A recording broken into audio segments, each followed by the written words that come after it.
નમસ્કાર દર્શક મિત્રો, જનરપન ન્યૂઝમાં આપનું સ્વાગત છે। ડભોઈ પોલીસની હવે ઉત્તરાયણ આવતાની સાથે જ પ્રતિબંધિત ચાઇનીઝ દોરી ગેરકાયદેસર રાખી વેચાણ કરતા ઈસમો સામે કડક કાર્યવાહીના પગલે ગેરકાયદેસર પ્રતિબંધિત પ્લાસ્ટિકની ચાઇનીઝ દોરી રાખનાર ઈસમોમાં ફફડાટ વ્યાપ્યો છે। ડભોઈ પોલીસે ગત મોડી રાત્રે એક મકાનમાં રેડ કરી 25 રીલ કિંમત ₹7,000ની ઝડપી પાડી ગુનો દાખલ કરી કાયદેસરની કાર્યવાહી હાથ ધરી છે। ડભોઈ સહિત સમગ્ર રાજ્યમાં પ્રતિબંધિત પ્લાસ્ટિકની દોરી વાપરવા તેમજ વેચવા ઉપર પ્રતિબંધ છે।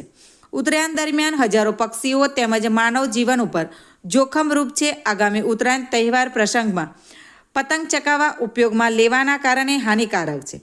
ત્યારે આવી પ્રતિબંધિત ઉપર પ્રતિબંધ હોવા છતાં કેટલા ઈસમો તેનો ગેરકાયદેસર વેચાણ કરતા હોય છે, જેને લઈને ડભોઈ પોલીસે સતર્કતાના ભાગરૂપે ડભોઈના રાણીવાડી જીર વિસ્તારમાં રહેતા સુજલ જગદીશભાઈ રાવળના ઘરે રેડ કરી 25 નંગ રીલ કિંમત ₹7,000ની ઝડપી પાડી ગુનો દાખલ કરી કાયદેસરની કાર્યવાહી હાથ ધરી છે, જેને લઈને ડભોઈમાં ચાઇનીઝ દોરીના વેચાણ કરતા આવા ઈસમોમાં ફફડાટ વ્યાપ્યો છે।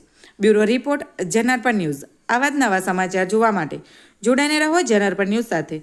અમારી ચેનલને લાઇક કરો, શેર કરો, સબસ્ક્રાઇબ કરો। ધન્યવાદ।